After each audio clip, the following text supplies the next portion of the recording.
Okay, Tom Leyden back at the Muffin House, and I'm here with Steph Finegold, and this is a woman who I just met, 10 minutes ago, but that's the beauty of what I'm trying to accomplish here with this podcast, is to meet new people, learn about them, and first of all, great to have you here. Thank you. Nice to meet you. Nice to be here. And it's good to give you a bit of a platform to talk about what you're really passionate about. And anybody who's been reading Westwood Living over the last few months can go back to the December issue where we featured the Mooring family, most notably Asanka Mooring, and the work that she's done with the neurodiverse community. You are also very involved with that, which is the main reason why I wanted you to join me today. So tell me a little bit about your background. First of all, you're a Westwood resident. People know you as what? Who went to the original? Oh, yeah. So I grew up in Westwood. So Steph Jones was my maiden name. Oh, yes. My brother was Sean Jones, class of 89. So, I know Westwood pretty well. And I taught here for 3 years at the middle school science. So I really enjoyed getting to know Asanka a little bit more and really learning more about the world of neurodiversity and inclusion and how instrumental Westwood and the school district is, not just locally, but throughout the Commonwealth. And you're very involved with that. So give me a bit of background about how this has all evolved and why Westwood is a bit of an epicenter for this topic. Sure.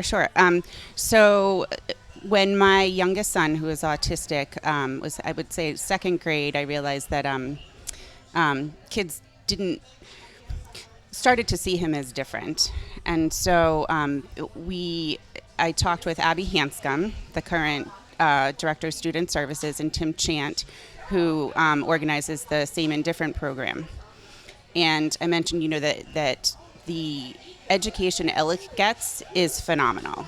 Like, he is so lucky to be in Westwood, autistic in Westwood, because he gets all the support he needs in the schools. However, I thought it would be very useful for the other kids to have education about their neurodiverse peers. Because, makes sense. Yes, we expect the kids who are least capable of adapting to do all the work. Yeah, that doesn't seem to make sense on the surface. So it makes sense to me why you would try to change that model. Right. So currently with the Same and Different program, the piece on autism comes in 5th grade, which is too late, because these kids are exposed to neurodiverse kids from when they're in kindergarten or even the preschool, the integrated preschool. And Alec was lucky in that he was in a very small class of fabulous kids who just accepted him for who he was, and they kind of got an organic education. But I thought that, this needs to be addressed earlier, and these kids who kind of might not understand how, that he yelled at a girl once for sitting in his quote-unquote seat in the cafeteria, and she didn't know how to handle it. But that's an easy fix if she had learned earlier, if that makes sense. Like, the behaviors that these kids might have that are different, they're not, autism itself is abstract, but how it presents isn't. So what are the steps that could be put in place, or the protocols that could be put in place from your point of view, that can make this easier for both sides? Right. So I actually have been talking with there's a woman, Patty Menzel, who is an autistic adult, and I was talking to her about this kind of education, and she was saying that she wished that kind of education was placed in the schools. And she mentioned that just having an autistic adult come to the schools and talk about themselves would be useful. Or including what we did with a couple summers ago, we looked at the Same and Different program and, included into the auditory portion of it that a lot of autistic kids are very sensitive to loud noises. Things like that you can put into a program that's already in place and just incorporate the neurodiverse piece. Right. What I also liked about my conversations with Asanka is she educated me a bit about how even before you engage neurodiverse and neuroregular children together, you have a little, rule setting session where it's like, hey, this is the kind of stuff that makes me uncomfortable, or hey, I don't like it when you touch me, or hey, I don't like it when you yell at me, or something like that. I liked that. It was sort of setting the ground rules and helpful, I would guess, to the neuroregular children who are dealing with neurodiverse children and are trying to figure out the best way to make this work. Right. Now, for you and I, when we go back to the 80s, when we were in school, did this exist? I don't know. Yes, maybe. But it is so regular now for our children to interact with those who are neurodiverse. Right. take me through that evolution, because we're going back 30 years at this point. Right, It and was there wasn't different really then. a language Yeah, for it. right. And even like I was taken out in class because I had focus problems, but they didn't label me Right. as anything. It would have helped because I could have identified my issues earlier and been able to address them and cope with them. And I think, I mean, we meet people all the time where we're just like, I wonder if this person is on the spectrum. Sure.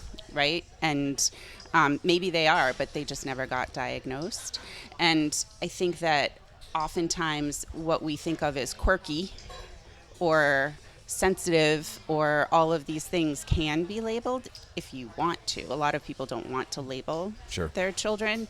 However, if they do get a diagnosis and an IEP, they get that support. And the help and the time and the Right. energy and everything that they need. Right. So this is a very involved team effort. If Asanka made one thing clear, it's that this is not her working alone. Right. SEPAC, SEPAC. Yep. Tell me again what that acronym The stands Special Education Parent Advisory Council. for. Very active Yes. and very committed, and you are learning things and doing things which you probably never thought you were going to need to learn about. I mean, this Yeah. sometimes does enter into the political realm, which is something that you're dealing with right now. You got a bill that's introduced from Westwood, emanating from our hometown. Yep. That's trying to reach the entire state. And I'm sure you didn't know much about that, but what have you learned about that process, and how can people engage to be helpful? Right. So I started down that road 3 years ago, and it's amazingly simple, the whole filing process, but it takes a long time and it takes a lot of support. So if you want to find out more, you can call. So Paul McMurtry is the representative for our district, and Mike Rush is the senator. And then, if you're not in Westwood, you can easily look up your representative and just ask if there's any legislation that's on the table Sure. that you can learn about. And what's the goal? What do you want to goal. accomplish? I want to figure out how best to teach our public school kids about their neurodiverse peers, so that my son, I'm thinking about my kids specifically, so that my kids grow up in a more accepting world, a world where that's difficult for especially my youngest, my autistic son, especially for him to be able to access without fear, and to be accepted for who he is, instead of being looked at like that kid's weird, or why is he stimming in the grocery store? Why is he covering his ears? All of these things which make him feel other. I would like for other people to know that that's how it feels if you don't know how a neurodiverse person accesses the world. Yeah, I understand that. And then what about local engagement? How can somebody get engaged locally here in Westwood? So, CPAC, if you have kids in the schools, our CPAC meetings, the general meetings, are open to anybody if you want to learn more. If you do have a student in special education in the Westwood Public School System, there are parent groups. Megan Brink, she runs the parent group. She's awesome. She was the former president, one of the former presidents. You can ask me. How do people find you? Find me if you want to email me at Finegold, FINEGOLDS 2008 @gmail.com. I can tell you how I'm working with this in the legislature, and I can give you more information on it. I think that's great. Just if someone gets to this point of the podcast, they're listening and they have that, if you get 1, 2, 3 emails, that'd be great. That's what you're going for, right? Yes. Because it is organic and you want it to be a grassroots effort, right, and for people to be passionate about it. So and aware, yes, and that's the key. So I wish you all the best. Thank you for sitting down with me and Thank you. talking about it. Of course. And I wish you nothing but success moving forward. And it's been a real pleasure for me to, first of all, get to know you today, but also get to know Asanka and learn more about the issues that you're dealing with. Thank you. Because we're all here to support each other. Yes. And anything I could ever do, please reach out and let me know. Thank you so much. I appreciate it. You got it. For all of you listening, don't forget you go to westwood-living.com. And I appreciate you listening to this podcast and any others. And if you have an idea, or if you'd like to sit down with me and talk about your issues, talk about things that are important to you, that's what we're doing here. So have a great day, and I appreciate you tuning in.